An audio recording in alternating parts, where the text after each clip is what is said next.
Everyone, स्वागत है आप सबका आपके अपने चैनल केयर्स क्लासेस में।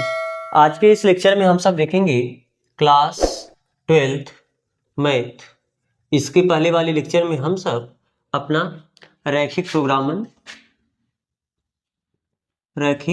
प्रोग्रामन ना इसका परिचय देख चुके हैं पूरा। आज हम लोग वही, अभी तक कुछ लिखे नहीं हो ना, तो लगभग आप सब जान चुके हो ना करना कैसा है। आपको जो भी समस्या विवरोध दिया रहेगा उन विवरोधों का उपयोग करके आप सबसे पहले क्या पता करोगे, आपको एक सुसंगत क्षेत्र मिलेगा। सुसंगत क्षेत्र मतलब जो कॉमन एरिया होगा सबका।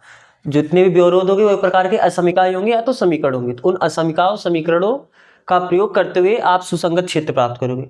फिर सुसंगत क्षेत्र का जितना कोणीय बिंदु होगा उन कोणीय बिंदु पर आप z का मान, z यानी उद्देश्य फलन, उसका वैल्यू निकालोगे।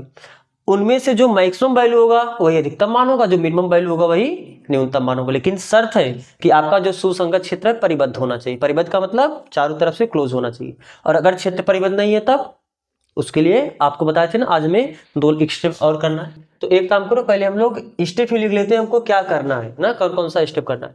आप हेडिंग वैसे लगा सकते हो अपने हेल्प के लिए, रैखिक प्रोग्रामन समस्या को हल करने की चरण।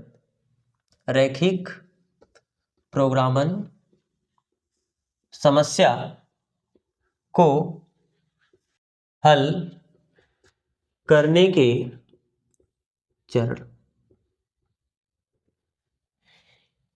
सबसे पहले हमको क्या करना है, जितने भी विवरोध, हम विवरोध बोले तो आप समझ ले रहे हो ना। विवरोध का मतलब अभी जैसे ऋणोत्तर विवरोध, लागत विवरोध, ऐसे ऐसे जो भी विवरोध हो, दिए गए विवरोधों का प्रयोग करते हुए, दिए गए विवरोधों, अब इन विवरोधों से आपको समीकरण भी मिल सकता है, असमीका भी मिल सकता है, जो भी मिले ना। वैसे समीकरण तो नहीं मिलेगा, लगभग केवल आपको असमीका ही मिलेगा, तो आप कोष्ठक में आप केवल असमीका लिखो। असमीका दिए गए विवरोधों का उपयोग करते हुए, प्रयोग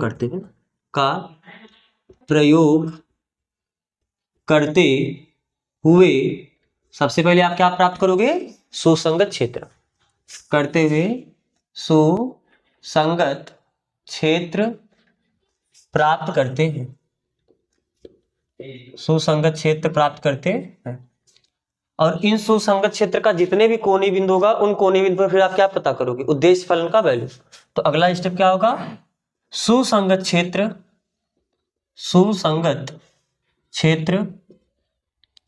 में स्थित, सुसंगत क्षेत्र में स्थित सभी कोणीय बिंदुओं पर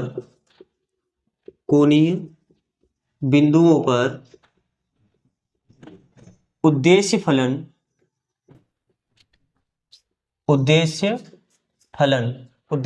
किस z से दर्शाते हो। और ये लगभग आपका ax plus b y type का होता है कि नहीं होता है। अरे एक x होता है एक y होता है, कभी p और q होगा, उसके सामने कुछ कोफिशिएंट भी होंगे, हो सकते हैं नहीं भी हो सकते हो भी, तो जो भी हो, तो इस प्रकार का आपका उद्देश्य फलन रहेगा। तो इन सभी कोणीय बिंदुओं पर आपको क्या प्राप्त करना है, इन उद्देश्य फलन का मान। तो उद्देश्य फलन का मान प्राप्त करते। अब आप ये कैसे प्राप्त करोगे वो आप पे डिपेंड करेगा। आप रेखा का, दो रेखा एक दूसरे को जहां इंटरसेक्ट करेगा वहां कोणीय बिंदु हो सकता है।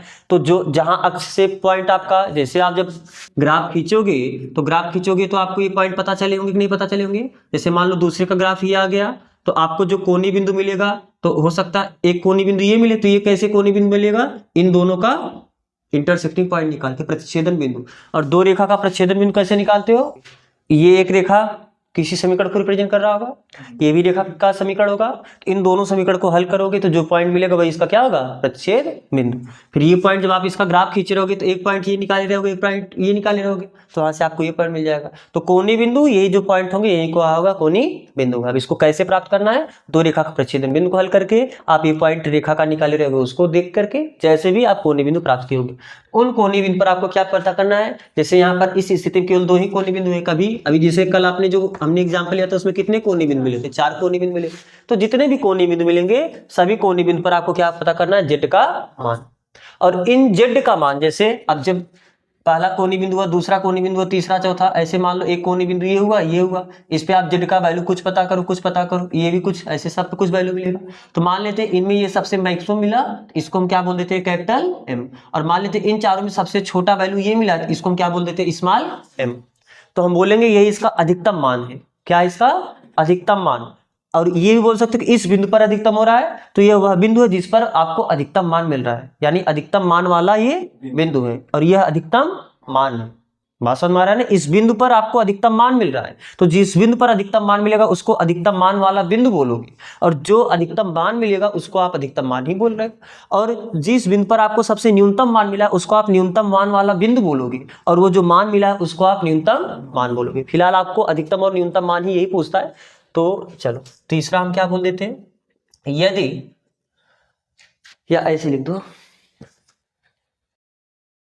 माना इन सभी बिंदुओं पर, इन सभी कोणीय बिंदुओं पर, इन सभी कोणीय बिंदुओं पर, कोणीय बिंदुओं पर z का सबसे अधिकतम मान, सबसे अधिकतम मान कैपिटल M तथा न्यूनतम मान स्मॉल m। समझ में आया। इन सभी बिंदुओं पर, ऐसे सही बिंदु होंगे, तो इन सभी बिंदुओं पर जो z का सबसे अधिकतम वैल्यू मिला है उसको हम कैपिटल M बोल दिए, और इन सभी बिंदुओं पर जो z का सबसे न्यूनतम वैल्यू मिला है उसको हम क्या बोल दिए, स्मॉल m। तो अब देखो यही आपका अधिकतम मान और यही आपका न्यूनतम मान होगा, लेकिन कब, जब आपको जो सुसंगत क्षेत्र मिलेगा वह परिबद्ध हो ना। तो चौथा पॉइंट, यदि सुसंगत क्षेत्र परिबद्ध हो, सुसंगत क्षेत्र परिबद्ध हो, तो कैपिटल M z का अधिकतम मान तथा स्मॉल m z का, z लिखा मतलब उद्देश्य हल ना, z का न्यूनतम मान होगा। आप यही जो कैपिटल M मिला है इसी को आप अधिकतम बोल दोगे, और जब कैपिटल स्मॉल m मिला है इसी को आप सबसे न्यूनतम मान बोलोगे, लेकिन कब, जब आपका सुसंगत क्षेत्र कैसा होना चाहिए, परिबद्ध होना चाहिए। यदि सुसंगत क्षेत्र परिबद्ध नहीं है, यदि सुसंगत क्षेत्र परिबद्ध ना हो, परिबद्ध ना हो, तब क्या करोगे, तब आपको, अब इसी m को आप सबसे अधिकतम मान बोलोगे, लेकिन एक आपको चीज चेक करना पड़ेगा। क्या, ये जो z बराबर ax प्लस बी है, z बराबर ax प्लस बी, यही तो माने ax प्लस बी वाई, आप इसको मान लो कि ये कैपिटल M से क्या है, बड़ा है। इससे आपको एक असमीका मिलेगा, इस असमीका को हल करोगे तो एक आपको अर्धतल मिलेगा। तो अगर इस, अरे असमीका को हल करते हो तो अर्धतल ही मिलता है ना, समीकरण को हल करते हो तो एक लाइन मिलता है, और असमीका को हल करते हो तो एक अर्धतल मिलता है। तो अगर उस अर्धतल में बहुत सारे पॉइंट होंगे, अगर वो उसका कोई पॉइंट सुसंगत क्षेत्र में कॉमन हो गया, तब आप ये कैपिटल M को इसका अधिकतम मान नहीं बोल पाओगे। और अगर इससे जो अर्धतल मिला, उस अर्धतल का कोई पॉइंट ये जो सुसंगत क्षेत्र मिला इससे कॉमन ना हो, तो आप इसी कैपिटल M को क्या बोलोगे, अधिकतम मान। जैसे एग्जांपल में केवल आप समझो, वैसे मान लो कि किसी आपको कुछ मिला है, एक रेखा ये मिला, एक रेखा ये मिला, एक रेखा ये मिला, और आपको जो सुसंगत क्षेत्र मिला वो ये मिला, सुसंगत क्षेत्र, ये आपका क्या है, सुसंगत क्षेत्र। मान लेते हैं कि आपका सुसंगत क्षेत्र, ये किसके लिए, ये जो सुसंगत क्षेत्र आप यहां पर लिखे हो वो है। अब आप क्या करोगे, ax plus b y greater than m, क्योंकि कोनी बिंदु पर आप मान निकाले रहोगे कि नहीं मान निकाले रहोगे, तो जो सबसे अधिकतम मान आया उसी को आप कैपिटल M बोले हो। तो आप एक अपने मन से असमीका बनाओ, ax plus b y greater than m, तो इस असमीका से एक तल मिलेगा। मान लेते हैं कि यह असमीका कुछ ऐसा मिला, और इससे जो तल मिल रहा है इससे तल इधर का मिलेगा। तो सुसंगत क्षेत्र में क्या देखो, इसके कारण जो तल मिल रहा है उसका बहुत सारा पॉइंट ये कॉमन हो गया कि नहीं हो गया इसके, तो आप फिर इस कैपिटल M को ना तो अधिकतम मान बोल पाओगे और स्मॉल m को नहीं न्यूनतम मान बोल पाओगे। बात समझ में आ रहा है ना। अगर इस असमीका से जो आपको अर्धतल मिला, उस अर्धतल का कोई पॉइंट इस सुसंगत क्षेत्र में कॉमन आ गया, फिर आप इसको न तो अधिकतम मान और इसको न तो न्यूनतम मान, मतलब इसको अधिकतम और न्यूनतम मान नहीं बोल पाओगे। फिर आप कहोगे कि आप इसका न तो अधिकतम मान बता सकते हो न तो न्यूनतम मान बता सकते हो। लेकिन हो सकता है कि इसका ग्राफ खींचो और इसका ग्राफ ध्यान से देखना, हो सकता है इसका ग्राफ ऐसे आ जाए इस समीकरण का, लेकिन ये तो इसको एक जब लाइन बनाओगे ax प्लस बी वाई बराबर m, तब लाइन से एक ग्राफ मिलेगा। लेकिन यहाँ पर असम क्या है, तो अगर इसका हो सकता है इससे प्राप्त अर्थतल इधर ऊपर हो। अब बताओ सुसंगत क्षेत्र केवल यहाँ से यहाँ तक है और इससे जो अर्थतल मिला वो ऊपर की साइड है, तो इस अर्थतल और इस सुसंगत क्षेत्र में कोई पॉइंट कॉमन हुआ, तो जब कोई पॉइंट कॉमन नहीं होगा तब यही आपका मैक्सिमम वैल्यू होगा और यही स्मॉल m आपका न्यूनतम वैल्यू होगा। यानी करना वही है, बस एक स्टेप और आपको आगे चेक करना है, कब, जब क्षेत्र परिबद्ध ना हो। अगर सुसंगत क्षेत्र परिबद्ध नहीं होगा तब उस केस में आपको क्या करना है, ax प्लस बी वाई यानी जो उद्देश्य फलन है, इस अधिकतम वैल्यू से इसको बड़ा ले लो और इससे जो असंख्या मिला इससे आप अर्धतल प्राप्त कर लो। अगर अर्धतल का कोई पॉइंट सुसंगत क्षेत्र से कॉमन हुआ तब आप ना तो मैक्सिमम और मिनिमम कोई वैल्यू नहीं बता सकते हो, और अगर सुसंगत क्षेत्र और इससे जो अर्धतल मिला उसका कोई भी पॉइंट कॉमन नहीं हुआ तब वही आपका मैक्सिमम होगा, वही आपका मिनिमम होगा। तो आप ये लिखो, यदि सुसंगत क्षेत्र परिबद्ध ना हो तब आप क्या करोगे, अभी हम एग्जांपल करेंगे, क्वेश्चन करेंगे तो आपको और ज्यादा समझ में आएगा।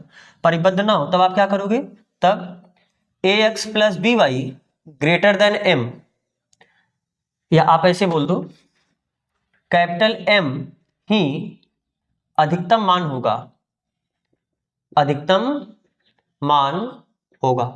कब, जब ax plus b y greater than m से प्राप्त अर्धतल, इससे एक अर्धतल मिलेगा ना, तो इससे जो अर्धतल मिलेगा प्राप्त अर्धतल का कोई बिंदु का प्राप्त अर्धतल ax plus b y greater than m से प्राप्त अर्धतल का कोई बिंदु, कोई भी बिंदु जो सुसंगत क्षेत्र मिला है उसमें उभयनिष्ठ ना, सुसंगत क्षेत्र में न,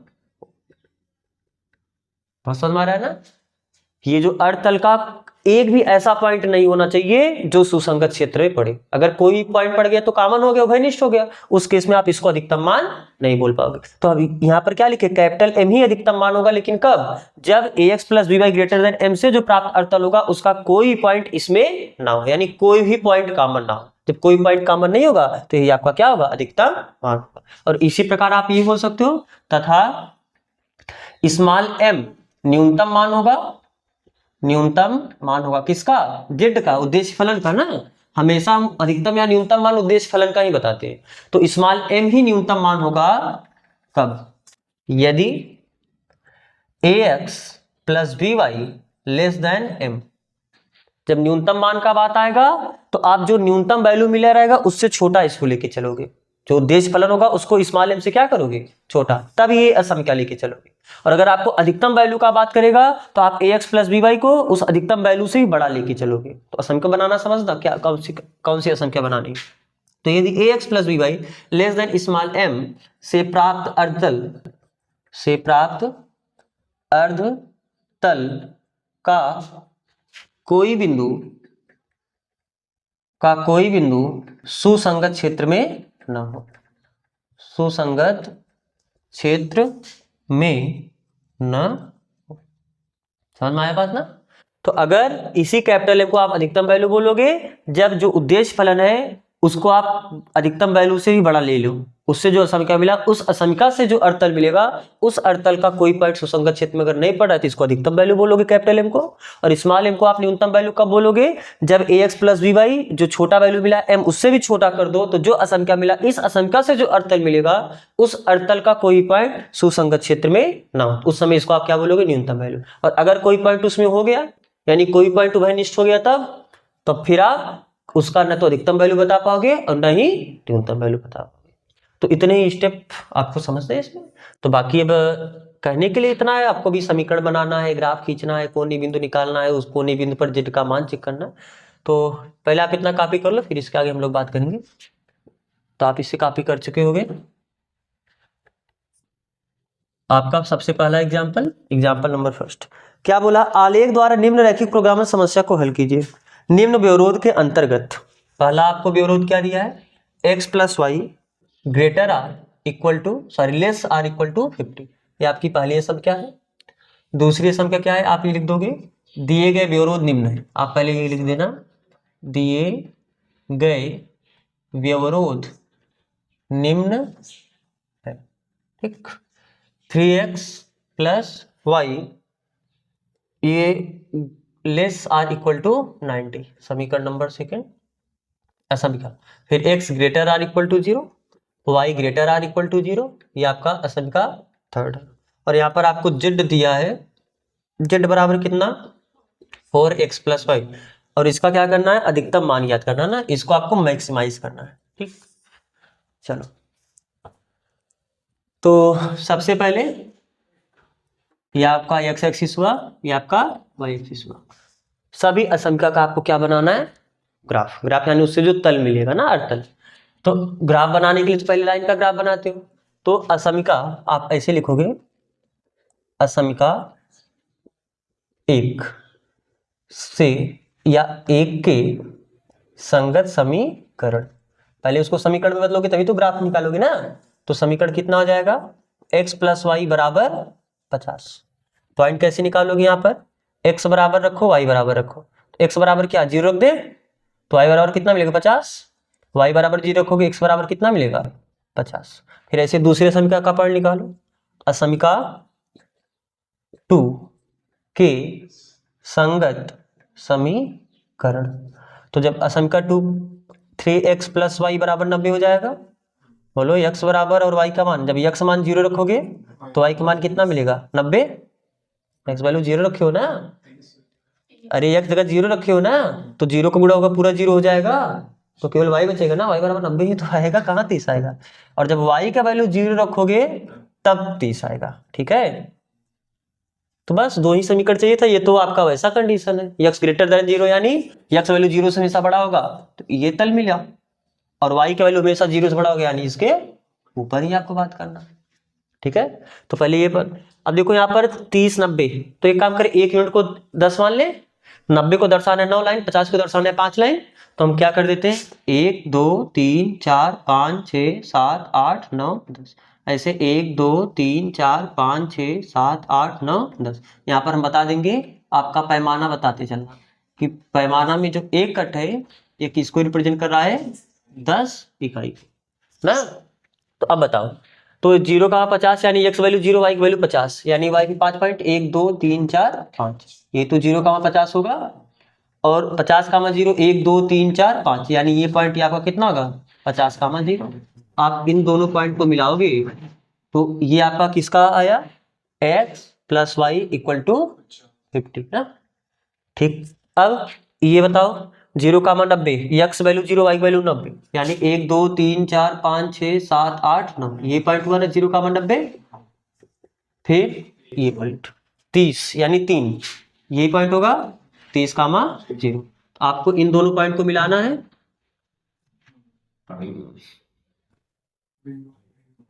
समझ लो उतना थोड़ा अपना, ठीक है, समझ लेना थोड़ा थोड़ा। तो ये किसको रिप्रेजेंट कर रहा है, किसका समीकरण होगा 3x प्लस वाई बराबर 90 का। लेकिन हमको समीकरण नहीं बना, हमको तल चाहिए, अर्थतल। तो अर्थतल कैसे पता करोगे, x ग्रेटर देन 0 का तो आपने बता ही दिया, y ग्रेटर देन 0 का बता दिया, y के ऊपर y की वैल्यू भाई 0 से बड़ा होना चाहिए, 0 का बड़ा यानी ऊपर ही रहोगे तभी तो y की वैल्यू पॉजिटिव मिलेगी, नीचे आओगे तो y की वैल्यू नेगेटिव होना है। वैसे अब इन दोनों का केवल तल बताना है, इन दोनों का तल आपको बताया ना, कैसे पता करोगे, ओरिजिन ले लो, ओरिजिन इस असंख्या में ले जाके रख दो, अगर संतुष्ट कर दिया तो भाई तल अर्थ नीचे का होगा, वरना ऊपर का तल होगा। तो पहले असंख्या में आप ओरिजिन रखो, असंख्या 1 से प्राप्त अर्धतल, से प्राप्त अर्धतल किधर होगा, नीचे के ऊपर। आप ओरिजिन लेके जाकर रखो, 0 का 0 रखो, तो 0 प्लस 0 0 आया, क्या 0 50 से छोटा है, सही बात है, संतुष्ट हो रहा है। यानी जो x प्लस वाई बराबर 50 है, इससे जो तल मिलेगा ये किधर मिलेगा, नीचे की तरफ ना, इससे जो तल मिलेगा नीचे की तरफ। प्राप्त अर्थतल मूल बिंदु की ओर होगा, मूल बिंदु की ओर या तरफ होगा।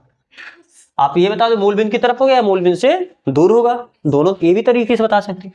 फिर आप असंख्या दो, ये असंख्या दो यही आपका ना, इससे बताओ तल, ओरिजिन ले जाके इसके समीकरण में रखो, असंख्या 2 से प्राप्त अर्धतल, क्या ये भी ओरिजिन की तरफ होगा? इसमें 0,0 ले जाके रखो तो 0 का 3 में गुणा करो 0 ही आएगा, प्लस 0 करो 0 प्लस 0 0 ही आएगा। क्या 0 90 से छोटा है? सही बात है। यानी जो दूसरा समीकरण है ये 3, यही वाला ना, अरे 3x + y = 90, यही तो है। इससे जो अर्धतल मिलेगा ये भी किधर मिलेगा? ओरिजिन की ही तरफ मिलेगा। यानी इससे भी जो तल मिला वो किधर मिला? ओरिजिन की तरफ। तो प्राप्त अर्धतल मूल बिंदु की ओर होगा। तो इनका जो कॉमन हमको, क्योंकि सुसंगत क्षेत्र क्या होता है? इन सभी से जो कॉमन क्षेत्र मिलेगा। अब ध्यान से देखना, यही पर आपका करना है, इसके ऊपर ही सोचना है, इस लाइन के इधर सोचना है, फिर इस लाइन के नीचे, इस लाइन के नीचे, यानी आपको यही कॉमन एरिया मिला कि नहीं मिला? बोलो।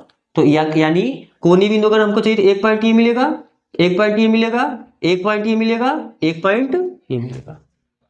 ये तो कोनी बिंदु होगा ना। तो अब चलो इसको नाम दे देते हैं, इसको O बोल देते हैं, इसको A बोल देते हैं, इसको B बोल देते हैं और इसको C बोल देते हैं। तो हम एक लाइन और लिखेंगे कि इन असमीकाओं से या इन व्यवरोधों, ये सभी 3 व्यवरोध है, ये सुसंगत क्षेत्र इन्हीं व्यवरोधों से तो मिलता है। तो आप लिखोगे इन व्यवरोधों से प्राप्त, इन व्यवरोधों से प्राप्त सुसंगत क्षेत्र क्या है?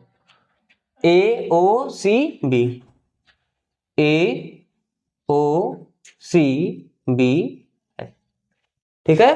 तो आपको इन सभी के कोनी बिंदु तो पता है, बस आपको B का कोनी बिंदु निकालना। तो B का निर्देशांक कैसे पता करोगे? B है क्या? इन दोनों रेखा का प्रच्छेद बिंदु है। तो दो रेखा का प्रच्छेद बिंदु निकालने के लिए आप क्या करते हो? इन्हीं समीकरण को क्या कर लोगे? हल कर दोगे। तो हल आप अपना रफ नहीं करना, यहाँ पर आपको हल नहीं करना है। क्लास 10th में आप नहीं हो तो आपको हल करना दिखाना है। तो आप अपना रफ में हल करके बताओ कैसे। देखो पहला समीकरण क्या है? x + y = 50। दूसरा कितना है? 3x + y = 90। घटा दे क्या? ये कैंसिल हुआ, यहाँ पर -2x बचा, -40, माइनस माइनस कैंसिल, x बराबर कितना मिला? 20। फिर x वैल्यू इसमें ले जाके रख दो, जब x वैल्यू 20 रखोगे y वैल्यू 30 होगा, 30 20 तभी तो 50 होगा। यानी यहाँ से y बराबर कितना मिलेगा? 30। तो यानी इस बिंदु का निर्देशांक कितना मिला? 20,30। तो आप सीधा ये बता देना क्या, बस एक लाइन सीधा लिखोगे कि समीकरण ये 3 व्यवरोध है ना, इसको आप मान लो 4 और इसको आप मान लो 5। अरे ये तो असमिका था, असमिका के संगत समीकरण ये है ना, तो असमिका को अलग समीकरण से मत दर्शाओ, इसको आप अलग से दर्शा दो।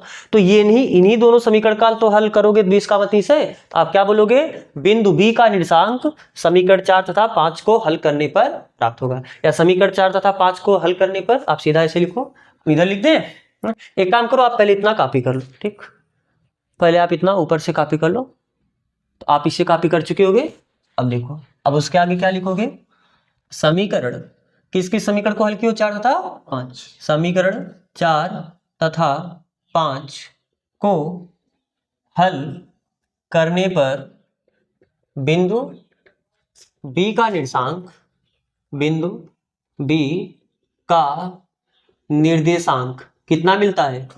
20,30 प्राप्त होता है। तो अब आपको सभी कोने बिंदु मिल गए। अब इन्हीं कोने बिंदु पर आपको किसका वैल्यू चेक करना है? जेड का। अरे जी, हमेशा आपको जेड का वैल्यू चेक करना है, इसमें सोचना ही क्या है। आप लिखोगे इस प्रकार प्राप्त सभी कोने बिंदु पर, सबसे पहले देखो स्टेप आपका ये था ना, सुसंगत क्षेत्र प्राप्त करना। सुसंगत क्षेत्र के बाद फिर जितने कोने बिंदु आए उस सुसंगत क्षेत्र उस पर जेड का वैल्यू बताना। तो इस प्रकार प्राप्त सभी कोणीय बिंदु पर, सभी कोणीय बिंदु पर जेड का मान निकालने पर, तो और निकालो जेड का मान। जेड है कितना? 4x + y। ये तो आप लिख चुके हो ना, पूरा कॉपी कर चुके। चलो, तो हम इधर क्या लिखेंगे? कोणीय बिंदु, और इधर क्या लिखेंगे? जेड। यानी जेड का वैल्यू कितना दिया था? 4x + y। जेड बराबर कितना है? 4x + y। तो पहला कोणीय बिंदु आपका A है, यानी 0,50। दूसरा कोणीय बिंदु आपका कितना है? 0,0। फिर तीसरा कोणीय बिंदु कितना है? 30,0। चौथा कोणीय बिंदु कितना है? 20,30। ठीक, इन सभी पर आप जेड का वैल्यू पता करो। तो बताओ, 0 रखोगे पूरा 0 हो जाएगा, y 50। तो जेड बराबर कितना मिला? 50। 0,0 रखोगे पूरा, तो जेड बराबर कितना मिला? एक काम करो, जेड तो आप ऊपर लिखे हुए ना, 50 0, फिर 4 × 12 120 हो जाएगा। और जब 20 4 दूनी 8 80 और प्लस 30 तो 9 10 11 110। तो यही आपको क्या मिला अधिकतम वैल्यू, इसे बताओ कब मिला आपको ना, ये तो सबसे अधिकतम वैल्यू मिला है 30 का 0 पे, तो आप क्या हुआ, अरे ये तो सबसे कम वैल्यू 50, ये तो और कम है, यानी सबसे न्यूनतम, अगर न्यूनतम पूछता तो ये हो जाता, और अधिकतम यही तो है ना इन सही वैल्यूज में। तो अब देखो क्षेत्र आपका परिबद्ध है, तो जब क्षेत्र परिबद्ध होता है तो जो अधिकतम वैल्यू आपको मिलता है वही अधिकतम मान होता है। बात समझ में आ रहा है ना? तो आप बता दोगे कि चूंकि इसको आप बोल देते हो कैपिटल एम, या आप वहीं पर आप ऐसे तीर लगा के आप लिख दो, फेयर में ही लिखो अधिकतम मान, ये आपका क्या है अधिकतम मान, और इसी को हम क्या बोल देते हैं कैपिटल एम। तो चूंकि सुसंगत क्षेत्र क्या है परिबद्ध है, अतः z बराबर 4x प्लस वाई का दिए गए व्यवरोधों के अंतर्गत